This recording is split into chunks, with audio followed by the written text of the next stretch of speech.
Good morning, my name is Jen Matthews, and I will be speaking to you today about my internship experience at Wesley United Methodist Church in Winona, Minnesota.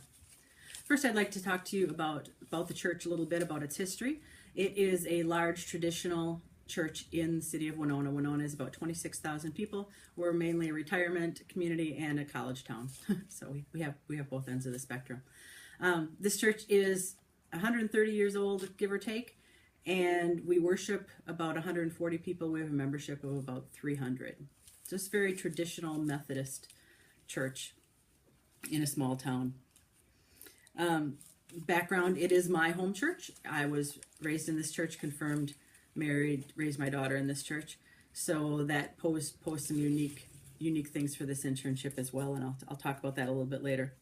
So we talked, when my supervisor and I sat down and tried to determine what kind of internship experience I could get here, at first he was a little thrown because the timing there isn't a lot of time. 25 hours in an 8-week period isn't a great deal of time for an intern. Most interns, of course, would probably do about 25 hours a week, is what we had been thinking.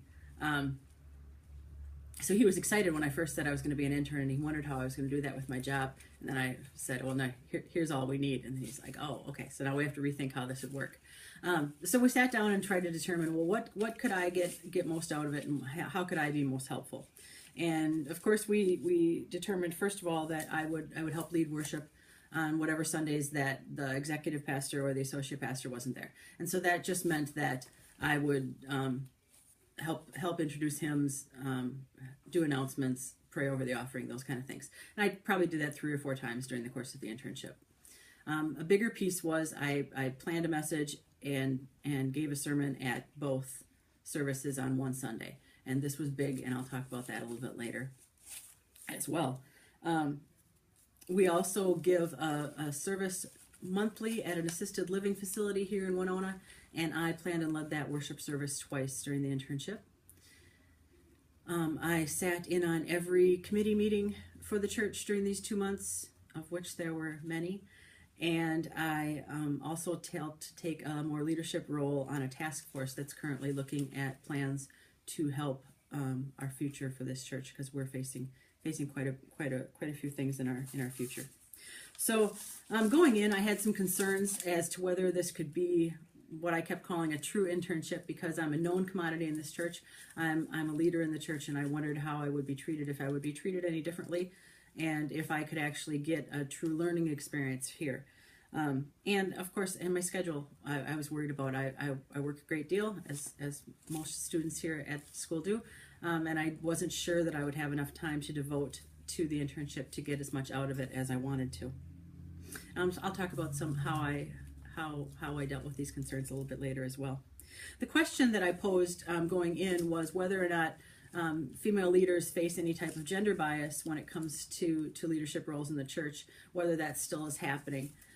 When I started the research, when I looked online and started reading books, everything seems to point to this still being an issue, that there is a definite glass ceiling, that there's definite barriers, there's definitely doors closed to women, that they just aren't always welcome in the church as a leader. Everything points to there being a struggle, and much of it centers around, people go back to the verse from 1 Timothy 2:12, but I suffer not a woman to teach, nor to usurp authority over the man, but to remain silent.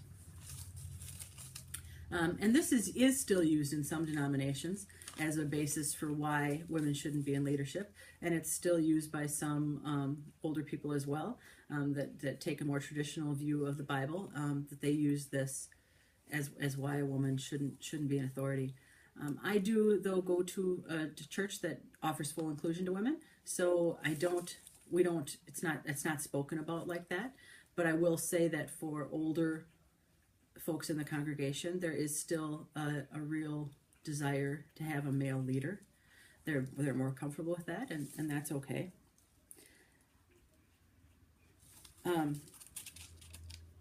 So I conducted a survey, asked a number of people whether they felt there still was a bias against women. My survey was not successful. I did not know how to run a successful survey. I didn't know about Survey Monkey and all those things. I wish that I had reached out and asked for help sooner, but I did not. I will say, though, that from the survey, from the results that I received, and from the discussions I had leading up to it when I was asking people about participating, it opened the door to some really good discussions about experiences and thoughts on the issue. So I did find that helpful. I spoke to some women in ministry, women in leadership roles, women that are leading churches, who, a little bit older, who had said that, yeah, they did recognize it going in. It had even been spoken of at their initial interviews, to expect some pushback, to not expect to have people work with them. And they just didn't let it stop them. They really felt it was a call, and they didn't let any of these issues hinder them in any way. And they definitely didn't use it as an excuse. Now, on the flip side, when I spoke to younger women, sometimes wasn't exactly that it was an excuse for them, but it was on their radar more as a, well, I'm going to face this because I'm a woman, and so maybe it is kind of an excuse, that they were a little bit more whiny about it, in terms of saying a fallback to why they might not be successful, that they could have that in their wheelhouse of, well, this didn't work out because I was a woman. And I didn't see that from the older women. From the men that I spoke with, they were kind of apologetic about it. It's not that they had seen it happening, and it certainly wasn't something that they were experiencing, but they felt very drawn to support their female counterparts in any way that they could. They felt a little guilty about it, and certainly saw no reason why a woman couldn't be in leadership. Now, in my church, the two people that I served under for the internship, Dale and Lindsay, it was interesting because then I had both a male and a female perspective. I will say that what I see in a difference in them is more of in leadership styles, and that it doesn't have to do with their gender as much as it has to do with their experience, with their age, their education, those kind of things, rather than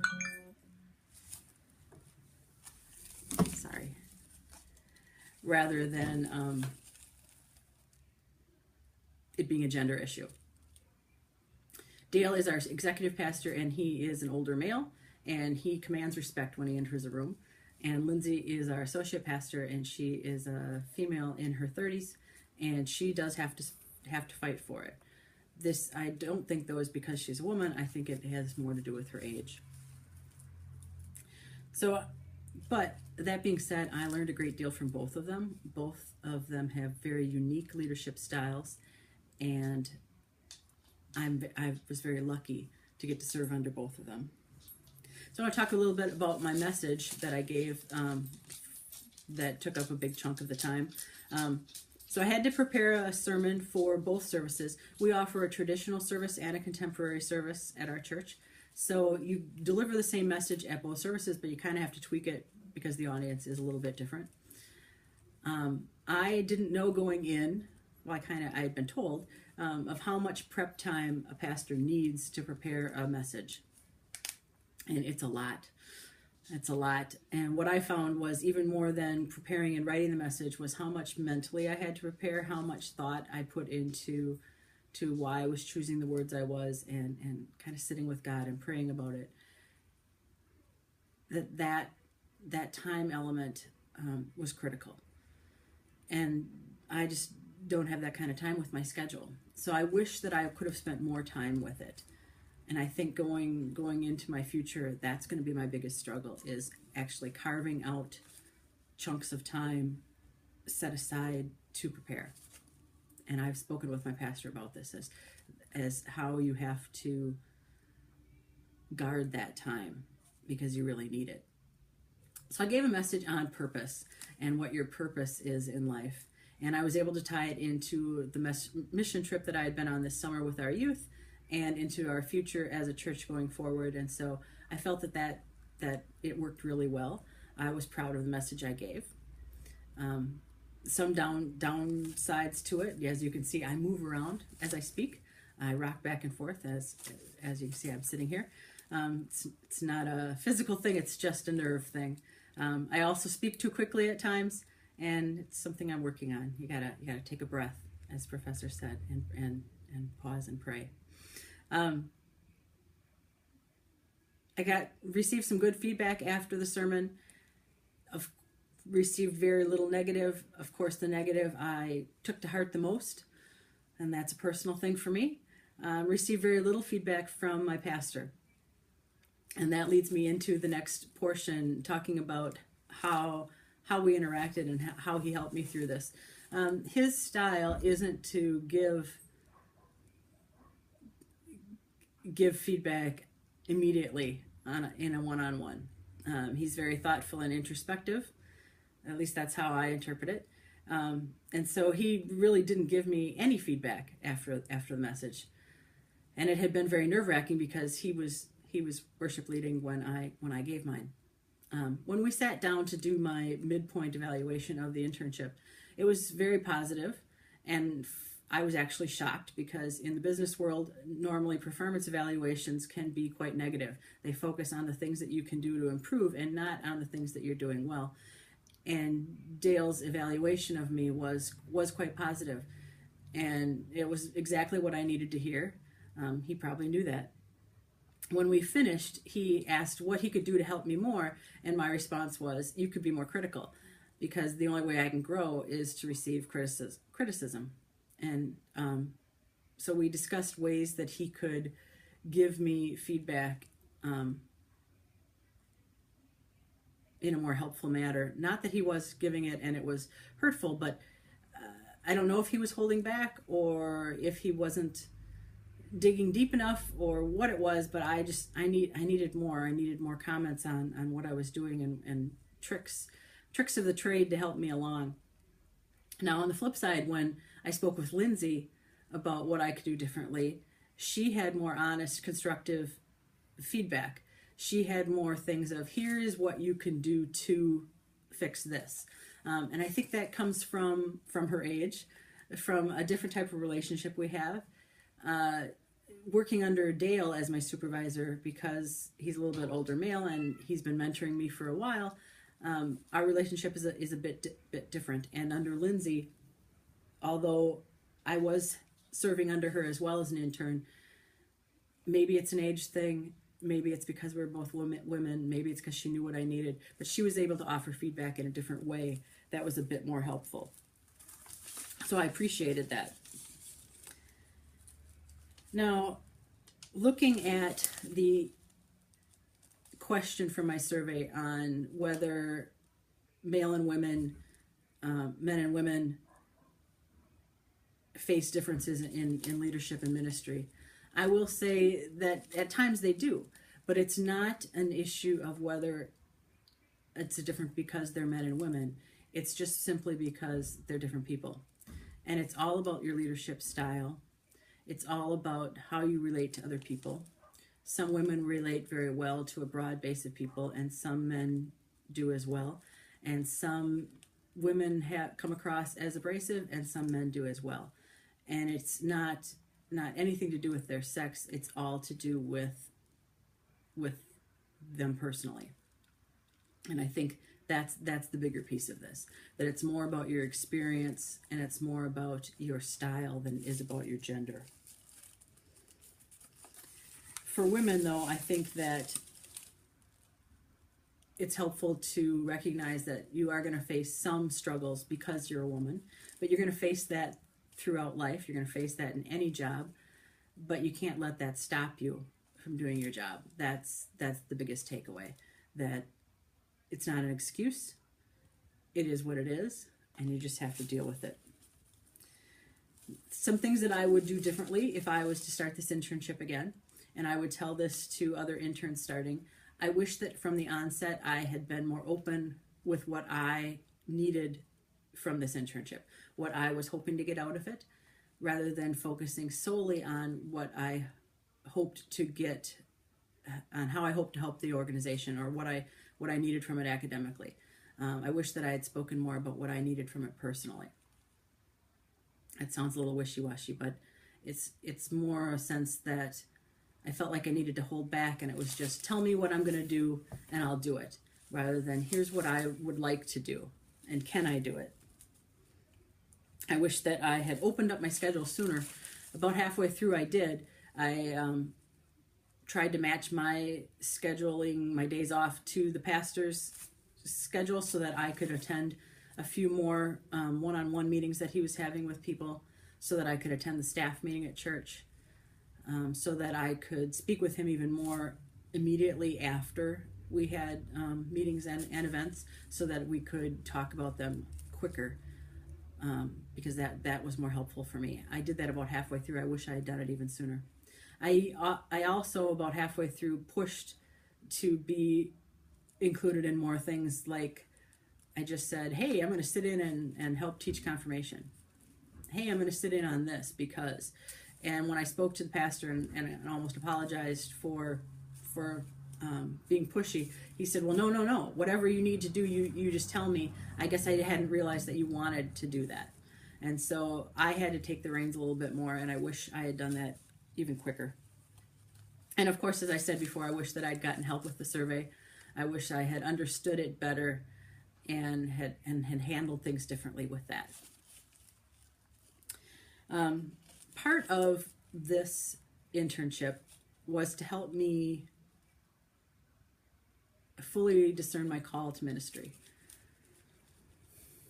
And I say that, and when I say that, it sounds almost as if I wasn't quite sure, but I really am sure that this is what I want to do. I feel that this is where I'm supposed to be. My bigger struggle had been with, was it okay if it's called a calling to still get frustrated at times? Is it okay to be frustrated or upset when things aren't happening the way you want them to, when this is a job that you were called to do rather than a job that you chose to do? And I'm figuring out, the more I go along, that definitely, it's definitely okay, because I'm human. I'm not God, and it's helping me rely on him more fully. It's helping me trust him in the process, because what this has shown me most of all is that I am right where I need to be at exactly the right time, and he has placed me here for a purpose. And it's because of that I am able to trust the process so much more, and I'm able to get past that idea of career versus calling, and feel that it's okay to say that. What I would tell other interns is, don't ignore your voice. As I said before, don't ignore what you need.